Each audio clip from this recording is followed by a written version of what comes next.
And one of the men who's actually looking to help oust Socrates from power, his name is Carlos Moedas, a special economic advisor to the leader of Portugal's opposition Social Democrat Party. Thank you so much for speaking to us.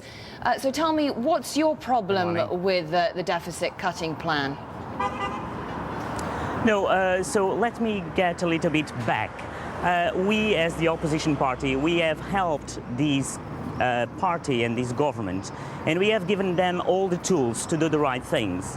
But if you look at Portugal, there's two very important things to do. One is fiscal consolidation through austerity, but we have to do austerity that creates growth. Austerity that is actually a structural reform of the economy to create actually a competitive Portugal in a global arena. And that's what this government is not doing. So when you said that we are playing political games, this is not about political games. This is about actually today doing the right thing. Is that this government has not been doing the job they should have done in the past. So that's the point. Okay, so from what you're saying, do you anticipate that this government will indeed collapse?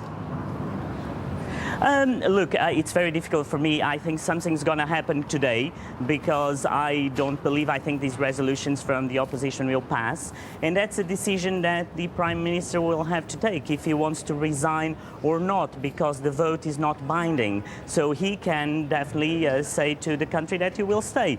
But I think there's a very high probability that he will resign. I don't know. That's the question that he is the only person that can answer. What does this mean for the prospects of Portugal accessing the EU bailout fund? I think, look, I mean, the markets were already shut to Portugal. I mean, we have been having the intervention of the ECB. I think that the path that we were is already a very difficult path. So it's not because of the political crisis. Of course, I'm not saying that the political crisis will not be, eventually will create that situation, but it's not just about the political crisis. It's about 10 years of a path that the government has not been helping the country to get into growth. Isn't that precisely what the government is trying to rectify?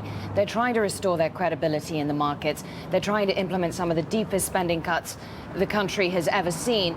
Now, Socrates has said that he is willing to discuss these plans with the opposition to avert a political crisis. Shouldn't the opposition pretty much agree to do the same?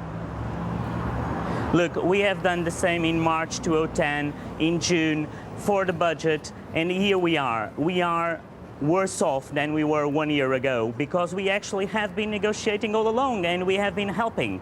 And so, look, again, Portugal needs huge structural reforms to get into the path of growth. And that's what we have to do, because if we just do these very one-off measures of austerity just for the austerity's sake, we're not going to get anywhere.